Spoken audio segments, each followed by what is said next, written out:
9 décembre 2025. Les jours sont finis.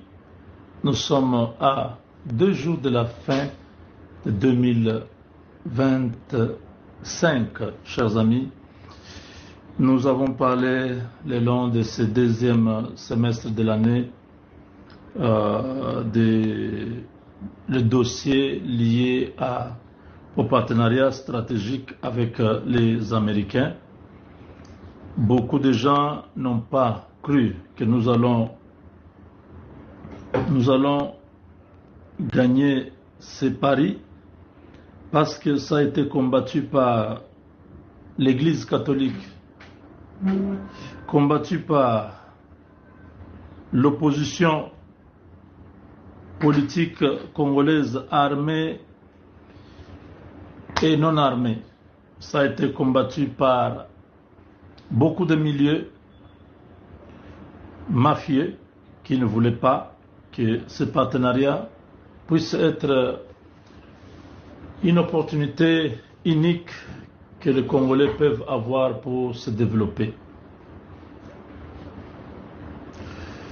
Depuis ce lundi 29 décembre 2025, des travaux de négociation du plus grand contrat de l'histoire, un partenariat du siècle.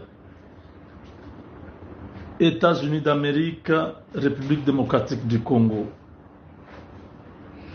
qui survient selon un expert américain et vu de Washington DC comme une priorité absolue des États-Unis après le plan Marshall sur la reconstruction de l'Europe par les États-Unis après la Deuxième Guerre mondiale, lorsque cette Europe était en ruine. Après le plan Marshall, le plan Marshall, ça sera le partenariat Mubenga. Appelez comme ça va faciliter les choses. Si vous dites partenariat Mubenga, c'est bon.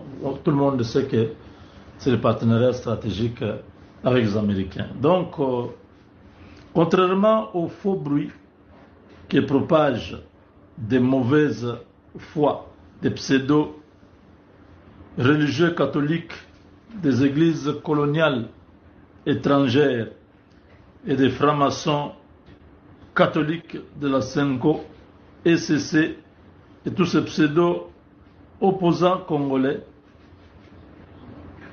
qui sont derrière un certain Moïse Katumbi qui a tout payé mais qui a tout échoué. Moshe Soriano Nissim Dagano qui roule vêtement pour l'État du Rwanda. Aucun droit minier n'est pas encore attribué par la RDC aux investisseurs américains. L'administration Trump et la RDC ont de commun accord mis en place un calendrier très structuré de copilotage du contenu du partenariat stratégique USA-DRC qui prévoit une série de rendez-vous formels et officiels qui prévoit destinée à encadrer la mise en œuvre du dit partenariat.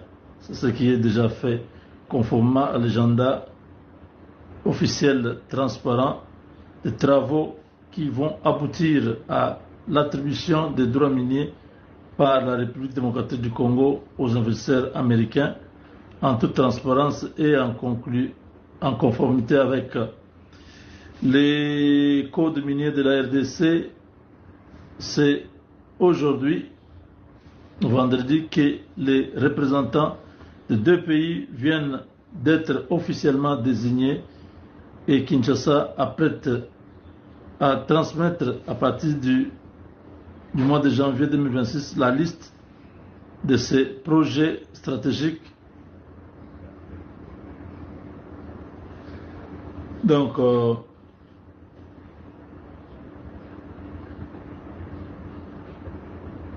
le travail proprement dit commence avec la nouvelle année, donc la mise en place de l'accord de partenariat. Ça va se faire au mois de janvier. C'est Mukoko Samba qui est en train de piloter. Mukoko Samba qui a signé ce partenariat stratégique pour celui du ministre de l'économie. Il y a beaucoup d'avantages, beaucoup d'opportunités du côté américain parce que les sociétés, ils ne se sont pas cachés, ils ont manifesté l'intérêt. Certains ont déjà même les documents. Il s'agit de Cobalt Mineral avec Jeff Bezos et Microsoft. Ils ne rêvent pas. Ils ont vu que c'était la réponse à leurs inquiétudes. Comment continuer à développer notre industrie technologique sans avoir le matière réelle. Et ils ont dit, le temps que vous puissiez attendre que la guerre se termine là. Nous, on peut déjà commencer à aller. Mais dans les Nord Katanga, tout le monde est content. Quand cette société se lance, ça sera du boom. Et nous avons comme ça plusieurs sociétés américaines, même qataris, qui sont intéressés, qui vont finir par venir, parce que dès que l'Amérique s'amène quelque part, ce sont ses alliés qui l'accompagnent. Donc les cadres de la RDC, vous avez vu Madame Lucie Tomlin, qui était notre ambassadeur des États-Unis en RDC. Elle est arrivée au soir de sa carrière. Elle a plus de 70 ans. Elle a beaucoup travaillé. Elle est démocrate, mais elle a compris que ça ne servait à rien. Un démocrate ne peut pas être dans un parti et tout ça. Il faut seulement servir sa nation. Il a été reçu par le chef de l'État. C'est assez dans... Ah non, je ne rentre pas dans la polémique. Je voulais juste dire que... Vous avez vu là où Lucie Tomlin était assise. Le président là, oui, oui. Nous étions aussi là. Ah, voilà.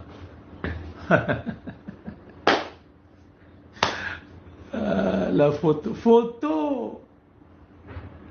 Monsieur le Président, la photo, tout le monde... tout le monde ne voulais pas...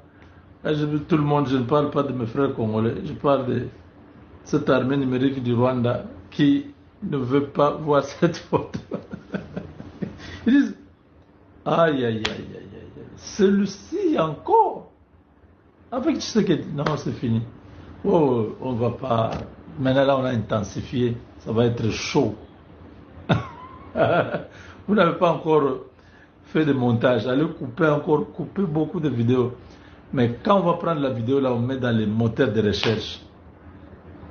Vous qui dites non, ça c'est mon droit d'auteur. La vidéo que vous coupez là, vous mettez là. C'est ma vidéo. Si moi je mets ça, je réclame sur YouTube, vous tous là, vous allez subir les conséquences. Donc, la puissance du travail que Félix Tshisekedi a abattu n'avait besoin que des gens comme nous qui parlons pour l'assister, l'accompagner, le pousser, l'aider à faire la visibilité. Beaucoup de choses chez nous manquent de visibilité. Ce n'est pas que la personne est incompétente, non. La personne n'a pas communiqué suffisamment. Lui, quand il y a un gars, vient, non, gars, communicateur, non. C'est un exemple. Non, ce n'est pas ça la communication. Il faut être consistant, il faut être cohérent, il faut être vrai.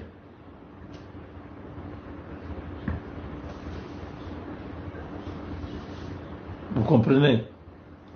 Si vous avez cette lucidité, vous avez cette cohérence, ça va marcher. Donc, la commission a été formée par les Américains et la RDC, une commission d'à peu près une dizaine de personnes pour parler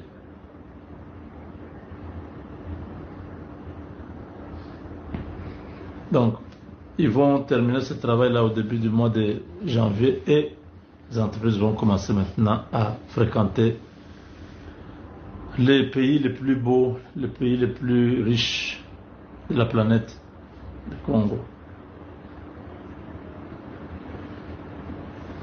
Donc, vous avez compris, mes chers amis, nous sommes dans les bons. Les chiens aboient, la caravane passe. Oh, ils n'ont pas quitté Uvira. Vous avez dit, s'ils ne quittent pas, il y aura la mort, et Kagame et son régime.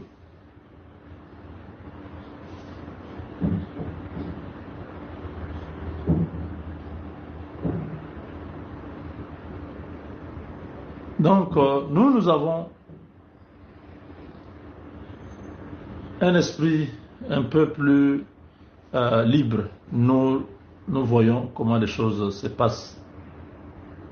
Les démocrates sont en train de se battre pour récupérer. Les républicains sont au pouvoir, ils ont les cartes en main. Donc c'est maintenant là qu'ils peuvent faire passer beaucoup de choses pour que cela soit ainsi avec l'État congolais.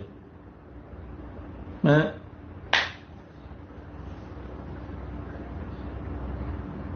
nous avons besoin de comprendre que la pénurie de ces matières premières aux États-Unis est devenue un vrai problème. Le président Tshisekedi lui-même, je crois qu'il est fort. Il est fort chaque jour, parler du même problème, chaque jour chercher la solution Rome de l'Est, mais trouve en utilisant d'autres contours. Aujourd'hui, nous avons les Américains qui vont venir, en d'autres termes, la partie stratégique, c'est là où nous sommes arrivés. Il y avait la partie administrative où on a signé. Il y a la deuxième partie, c'est la partie stratégique, comment penser, comment dérouler tout ce que nous attendons et tout ça. Et la troisième partie, c'est la partie opérationnelle. C'est là que matos, les engins viennent, et voilà. Ça va commencer où? Dans la partie est de notre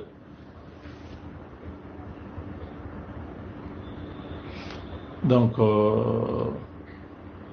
côté Katanga, Moba, descendez du Lolo, vous entrez dans les Kasaï. Oui, nous pouvons avoir l'impact direct parce que si on construit le barrage Inga, bon, même minute, le barrage Inga, on construit, donc on remet à niveau l'ONATRA, la SNCC.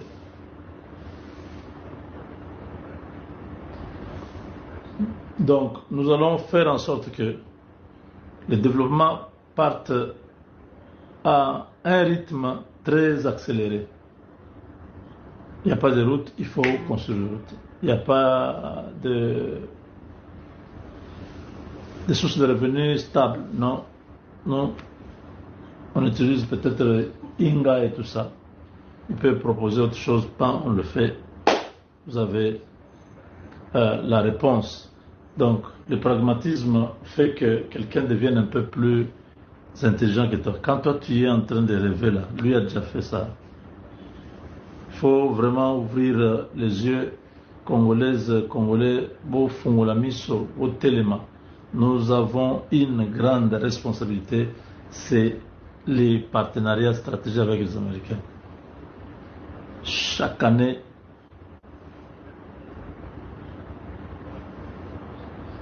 je commence à parler de ça il y a un bon temps, mais cette année, vraiment, j'ai vu comment Dieu peut organiser un truc au mois de janvier, février, Bukavu, Goma tombe et ça perturbe pour que les Américains prennent position et aujourd'hui qu'ils disent nous allons frapper.